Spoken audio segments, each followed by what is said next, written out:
Détermination d'une quantité de matière par conductimétrie. Série numéro 2. On trouvera l'énoncé sous forme de PDF dans la boîte de description tout en bas. Exercice numéro 1.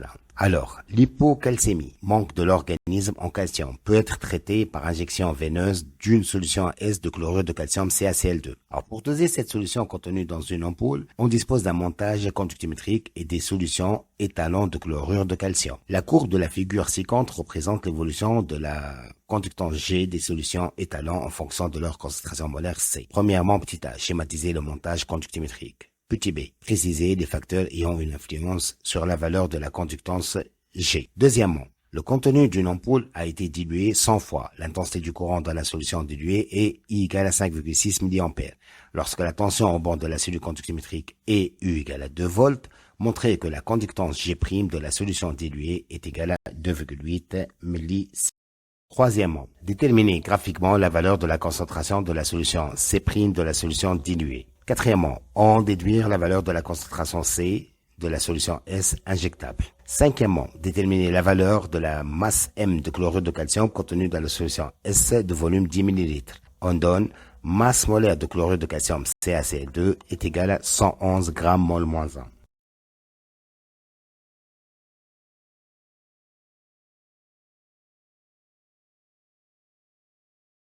Réponse. Premièrement, petit a donc, voici ce qui manque au schéma donc, générateur de basse fréquence, ampèremètre et voltmètre. Petit b, la surface des électrodes, plus la surface émergée est grande, plus la conductance est élevée. La distance entre les électrodes L, plus la distance qui sépare les deux électrodes est grande, plus la conductance G est faible. La concentration d'électrolyte, plus la concentration d'électrolyte augmente, plus la quantité d'ions par volume augmente et ainsi la conductance augmente. La nature des ions d'électrolyte, en effet, les ions ne conduisent pas le courant de la même manière. La solution qui conduit mieux le courant est celle où les ions se déplacent plus facilement et qui portent des charges plus élevées. La température, alors si la température augmente, les ions bougent plus vite, la mobilité augmente, ce qui fait augmenter la conductance.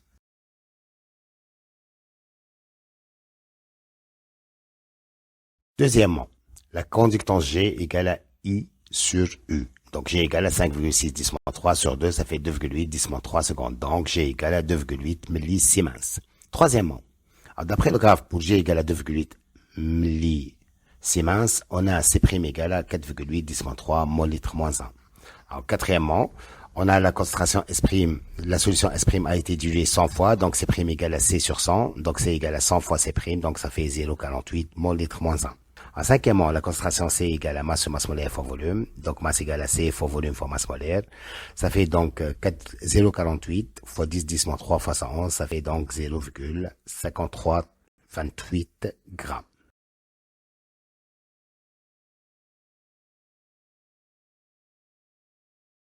Exercice numéro 2. Dans un laboratoire, on désire appliquer la méthode de conductimétrie pour pouvoir déterminer la concentration molaire inconnue CI d'une solution SI de chlorure d'ammonium NH4Cl. Pour cela, on prépare une solution mère S de ce composé en dissolvant 5,35 g de ce composé dans 100 ml d'eau. En deuxième étape, on prépare à partir de cette solution mère 4 solutions phi qu'on mesure pour chacune sa conductance G.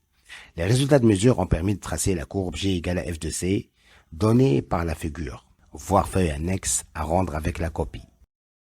Premièrement, déterminer la concentration molaire de la solution mère S préparée. On donne masse molaire de NH4Cl égale à 35,5 g mol moins 1. Deuxièmement, sur la feuille annexe figure 2, complétez le montage en indiquant les symboles de ces composants électriques manquants. Troisièmement, en exploitant la courbe G égale à F de C, déduire une relation entre la conductance G et la concentration molaire C. Quatrièmement, déterminer par deux méthodes la concentration molaire inconnue CI de la solution SI, sachant que la mesure de la conductance a donné GI égale à 4,5 10-3 Siemens.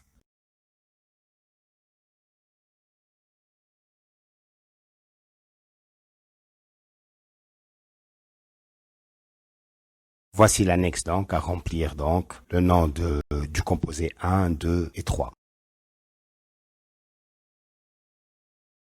Réponse. Premièrement, donc C égale à masse sur masse molaire fois volume. Donc C égale à 5,35 sur 53,5 fois 110-3, d'où C égale à 1 mol/litre moins 1.